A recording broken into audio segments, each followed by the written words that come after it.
Let's welcome this guy in here. We've seen him every single day this week. Well, no, so I haven't had time to miss him. BB Shea. What's going on, y'all? Right here. It's good to see everybody. We can't miss you if you won't go away.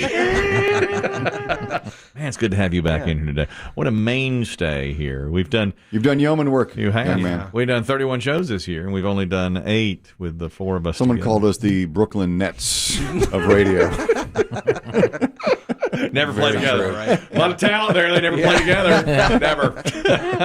Can't get a chemistry. Can't get anything going. No here. flow. No flow going. Exactly.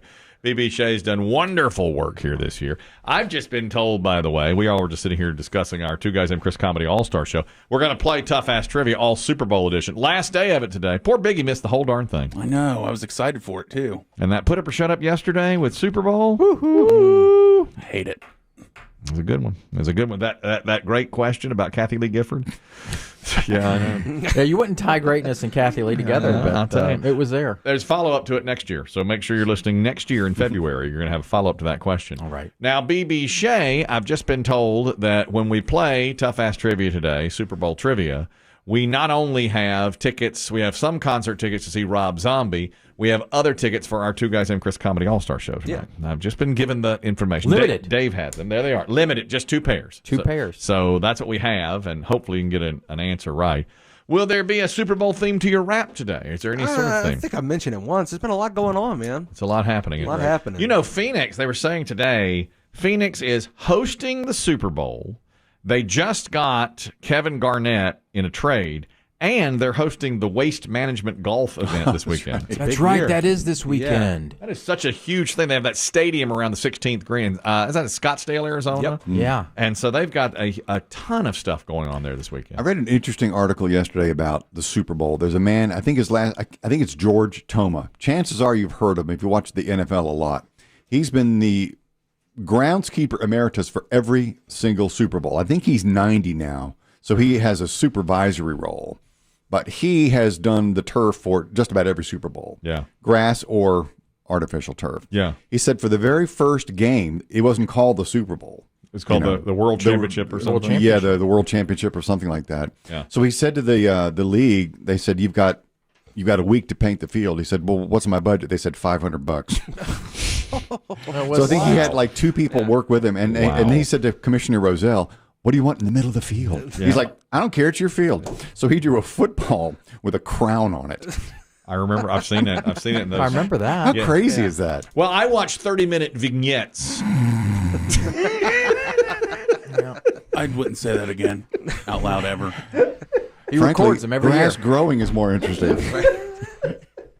Yeah. Watching him paint the field was more fun. I have them all recorded. Of course. And each day I'll just go home and tell my wife, pick a number between 1 and 56. And she'll say, 14. Boop. There's Super Bowl 14. Rams, Steelers, 1980. And I'm just there. Rose Bowl.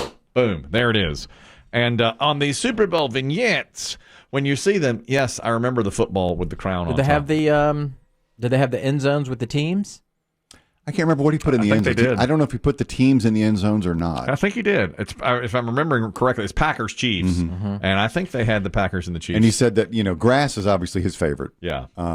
But he said that the hardest part was the turnaround after bowl games in places like Tampa and Miami. Yeah, it makes sense. Like the Orange Bowl, he said was one of the toughest ones. Because you got to get it just you right. have to turn it around after the New Year's bowl games. Yeah. And he said that when it comes to the turf field, the field turf fields, his biggest job is to make sure that all those little rubber pellets are evenly distributed across the whole surface. I read once because people said other than on a turf field, just paint it. But he said that was hard. It's harder than you'd imagine. Yeah. Fields now. Now I'm really into this. Now I watch 30-minute vignettes. Yes. Each afternoon. See, what rhymes with vignette, BB Shea? I think it rhymes with vinaigrette. Pinhead comes close. This is the time of year. For 2 weeks, I watch vignettes every afternoon. You've only got a couple days left of vignettes. You're right.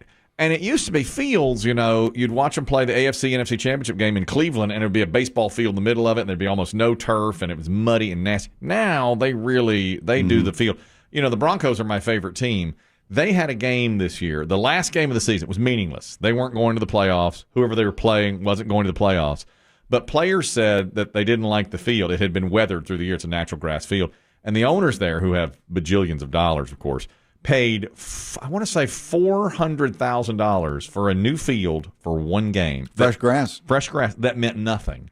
And Sean Payton, when they hired him, said that meant a lot to him because they cared so much about what the players thought that even for a meaningless game, they replaced all the turf, fresh grass, for that one game that meant nothing. Even and it was $400,000. And he said that says a lot to me about ownership, caring about the And players. that's what Peyton wanted when he found a new he said new he said he wanted great ownership, and he said that was a big sign to me that it is a good owner. There was a lot of talk this year too that more players, I guess, became maybe more vocal about different services causing more injuries. But I think, at least according to the article I read, there is almost zero difference between grass field injuries and turf. Is that field right? injuries. Yeah, because the players seem to think that turf causes more. Yeah, they like grass better for sure. But more and more are going to turf because the easier owner, to because if you own it, well, you can have a concert the night before and then have a game the next day. That makes you can't sense. do that with grass. That makes perfect sense. And of course, as grass, if it's an outdoor field, of course, it gets weathered through the year, and it just it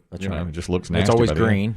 Right. Yeah. I mean, but I have heard a lot of players early in the season saying these turf fields, but it's interesting that stats are that they're about almost equal. negligible difference. My concern was always for the indoor fields that have the field turf is the bacteria that's in there.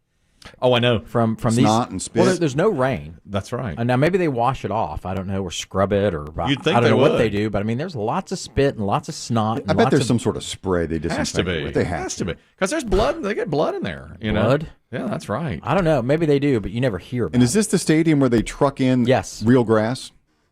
Yeah, this is think the it one where is. the field goes outside in the parking lot. It slides out and slides in. You I've get seen some sun. cool video. And then they slide it back. I saw a vignette. This stadium. I want you to come over.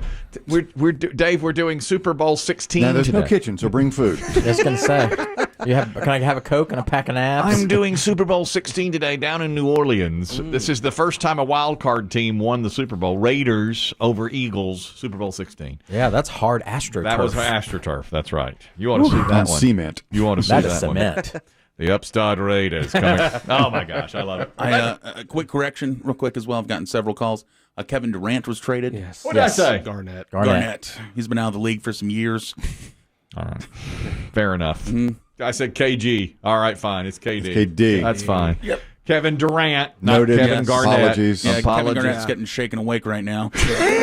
You're a son. You're a son. Take your sweats off. I'm not even on a team. You're right. Let's do it, KG. Suit up. Sounded wrong when I said it. I apologize. Let's get to BB Shea. He's ready now to do his rap. Is there any intro you need for this? No intro, just the beat, man. All right. Let's give him the beat. All right. Let's drop the beat and get the weekly wrap up. Cool. Here you go. All right. Welcome back, Chris Demm. And Biggie. Biggie, too. Yeah. Yes. All right, here we go. All right.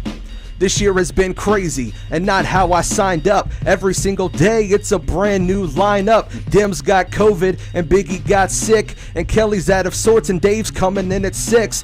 Demm was from home and we're quiet when he speaks. Thanks for coming back, Biggs. I haven't slept in 3 weeks. I'd like to thank Demm for coming back right. A few more days I'd have been scared for my life, but now Demm's back and he's looking like the savior. He was getting used to that old man behavior. Wake up, do the show, go back to sleep. And how many apples can this one man eat? Demm was down bad, and these are just the facts. I'll bet you $10 he started talking to the cats. Speaking of cats, I don't mean to be pushy. Funny how they made Kelly look like a wimp. Hold up, stop, now wait just a minute. I bet you thought that that's the last time you'd get a ticket. Preaching to the kids, no cops on your radar. You can't drive 55 like Sammy Hagar. Let me back off, I don't want to be spiteful.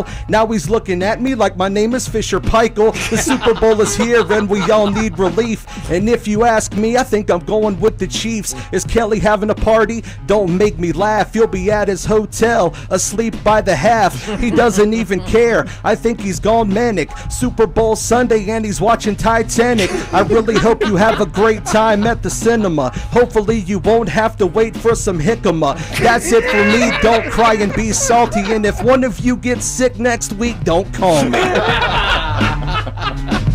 That's fantastic. My throat's a little scratchy. Oh, That's no. fantastic. No. Wow. I'm okay.